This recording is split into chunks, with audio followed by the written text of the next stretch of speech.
What ho, peasants! Chayification here, and today we are bringing you, well, we are finally bringing you a review of the one and only Brink.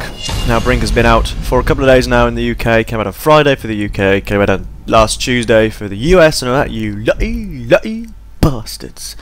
I hate you all. No, I love you all, really, they're fantastic. And in this, I'm going to try not to do it as like a comparison video. Because Brink is obviously its own game, it's a lot more different to a lot of the shooters around at the moment. There's a heck of a learning curve as well, but I should explain that a bit more in a moment. But yeah, it's not really that similar. There's similarities, but I don't think it's similar enough to compare it to some of the bigger first-person shooters. And I'm not going to be comparing it to the one which, when you abbreviate it, you should be serving it with chips. A slice of lemon usually goes quite well. Salt and vinegar goes with it as well, and obviously a side order of mushy peas. You can't go, you know, you have to have those. But yeah, I'm not going to be doing it as a comparison video. I'm going to be breaking it down into clips to kind of emphasise on whatever I'm talking about at the time.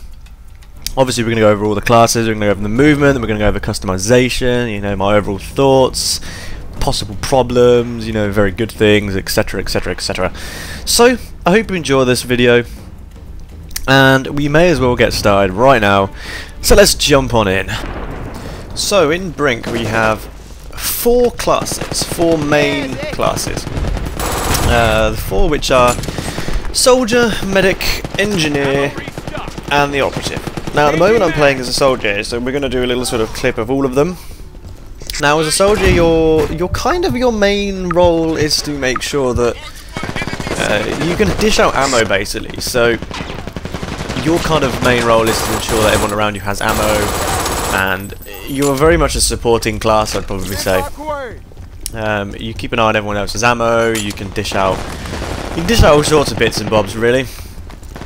The only downside, of course, for me is I've only really played one main. Well, I've played them all quite substantially. It's just I've only really upgraded one side of things, which is the operative. So I'll be able to tell you a heck of a lot more about the operative than I can about the other ones. But for me, the soldier definitely is a useful character to have on the team, because as it's a very team-based game, you obviously, when you're at a point, a choke point or something like that, you need someone to be dishing out the ammo, and the soldier's a very useful person to have around. It's always dishing out ammo. You get the points for dishing, you get XP for dishing out the ammo, of course, and it's just an extremely useful person to have around. Now, my only dig with the soldier, well, no, I can't really say that because I don't really know. Obviously, you've got to manage your little pip things. You see the bottom corner, it says V and 3. Above 3 is a Molotov, which is the soldier's sort of secondary grenade, if you like. And you have to really keep an eye on your pips, because once you're running out, and you need to manage them basically, so you can have a look around. So you can always tell when people are going to be low on ammo, but you can look around and you can see people who are lower on ammo with the ammo count above their head. You obviously give it to them over priority of anyone else, obviously, but you have to manage your pips. Same goes with all the classes, to be honest. The only one I'd say you don't really manage the pips as much is probably the operative, but we'll get to that when we get to the operatives. Next class, of course, being the engineer. Now, like an easy way to describe the engineers, they are similar. It's not a comparison, but it's similar to the Team Fortress 2 engineers, in which you can erect a sentry gun. Now, first of all, I'm just going to quickly explain my thoughts on this happenings here, where it goes all grey. Basically, this happens when you die, obviously, and you've got the choice to wait for a medic or just to straight off spawn in. Now the spawn in system once again is similar to a number of different first person shooters. It recurs as like a reinforcement style sort of thing, not just a you respawn, off you go. It's based on reinforcements, which I like. I think it makes the game a bit more fairer, makes it a bit more, you have to rely a bit more on the other teams. Now anyway, back to the engineer. So engineers are able to put down sentry guns, we can put down mines, and we can buff people's gun damage by lobbing what I believe is a spanner at the back of someone's head. I think that's how it works. And you can also buff your own damage. Same goes for the soldier with your ammo, and same goes for the medic with your health. We'll hit medic in a moment. Now, once again, I don't really have any jigs with the engineers. Overall, I think the classes are very, very well balanced. They're not really overpowered in any way. They're all useful for their own particular areas, and they all give you, the bonus sort of perky things, if you like to call them perks. Different sort of abilities, I suppose, is the best thing. Different abilities which you can do by there we go, lob a spanner at the guy's head. There you go, have some buff. Actually, probably knocks him out and make him go slightly strange, but yeah. So let's move on to the medic. I am Zubermensch. Oh wait, that's the wrong game. Apparently he's going to go and build an MG nest. But here we go. We are now playing as the medic. The medic is an extremely useful character to have on the game, as it goes for any game, to be honest, which has a medic in it. They're all very extremely useful characters. Now the medic can buff up your health, and he can res you, and he can buff up various other things with his little weird needly dealy that he can shove in himself, and he gives to people to shove in themselves. I don't know where, but yes. But the medic is a very useful guy to have around. It's pretty much his #1 priority to keep everyone else alive and to keep the push going, basically, and to keep the defense up as well.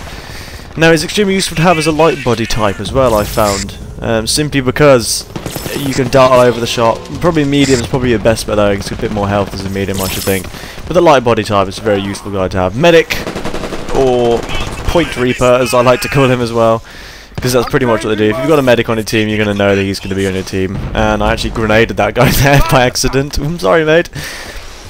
But they're extremely useful to have on the team. Generally 9 times out of 10, if you look on the points, the XP, sorry, the medic is #1. Simply because he can reap his health. This is what the medic does as well. You can chuck your health and you can revive yourself. And luckily he revived me. I jump up and revive him. So there we go. Medic, very nice class to have. I will do an overall review in a moment of all the classes. But finally we've got to jump on over and see what the operative's all about. So the final class of the 4 classes is of course the operative. And he's very similar to Team Fortress 2 Spy. However, he doesn't have a backstab or anything like that. There's no one-hit kills. But he is similar in a number of ways. Where's my sound gone? Oh, there we go. Sorry, my sound vanished. Anyway, so the operative is similar. He's got a number of different things he can do. Now, the operative is the character which I've played the most and have unlocked the most things for, I suppose is the best way to say it. Now, the operative has got a number of different styles of grenades. He's got the sticky grenade, which is basically like an old medieval mace with a grenade attached to it, and the one I just lobbed there, which is the caltrop grenade, which is a very, very nice grenade. It chucks, which I just lobbed there, sorry. It drops down little spikes on the floor, caltrops, and basically, as you can see there, you get points and they do damage to each whoever steps in them. So they're extremely useful. They're very, very useful, in fact. Now, when it comes to playing the operative, I definitely recommend playing as the slim body type. Simply because you're the class that has the tendency to get around behind the people, and if you want to be able to do that, you kind of need your slim body type to get all the nooks and crannies, to jump up and around, be a bit of a pain, running around and just being a general ass, really. But you can obviously still play as the medium type if you prefer to have the more health. But me personally, I prefer the light body type out of all 3. Light obviously gives you the more movement. The medium is sort of a nice balance between the 2, and of course the heavy is where you are very restricted to your movement. You can vault and stuff like that, but you can't really free run up anything. You have to use the main parts and take the damage. That's what you've generally got to do. So it's a bit of a bitch if you're planning on playing as him. Now, one of the other things the operatives can do is obviously disguise. They bring out something that looks a little bit like a pod of eye. I won't call it the you-know-what, but the pod of eye. You look a little bit like one of those, and it disguises you as the enemy you've just killed. He does have a different use for his little PDA dealy. He can also do what I'm about to do here. Now, if I turn around and go back to this body, because he's not quite dead yet, he's still scrolling around on the floor a bit like a torch stuck on his back, you can hack into his comm system and find out where the enemy are, and it comes up a little bit like like a spy planey sort of thing on the minimap, which is very, very useful. So all in all, the operative is my favourite class out of all of them. And the good thing is, no one really plays them, which is surprising. A lot of the times I'm the only operative on the team, which, when you've got a whole team of of medics and soldiers and engineers. You know, everyone else is kind of doing everything else they need to do, so I just play the operative and just see what I can do, really. And I prefer them much more than the other classes. For me, that's my class. So that kind of covers all the 4 classes, really. The thing I find which is very, very well done about Brink is that it doesn't really have any... As far as I'm aware at the moment, there aren't any really overpowered classes. You know, there's none which do more, you know, considerably more damage than everybody else. They each have their own little areas in which they're good at. None really shine above the other, which is good. Which is very good, in fact. It's very, very well done there. The thing about Brink, which I love the most, is it's just, I love the movement, and I just love how it's just different. There's a learning curve to Brink. You can't really jump in the game and kick ass straight away. You can jump in and be a relatively good aim, but you have to learn the basics, and you have to get used to the movement, and you have to get used to how other people move as well. You're not the only one that can flip all over the shop, which is what I really like about Brink. I find they've done very well with the movement systems and the general gameplay overall. The online is where it shines. When you get into single player, that's, for me, that's where it drops downhill quite a bit. And unfortunately, if you're playing for the PS3, that's all you can do at the moment.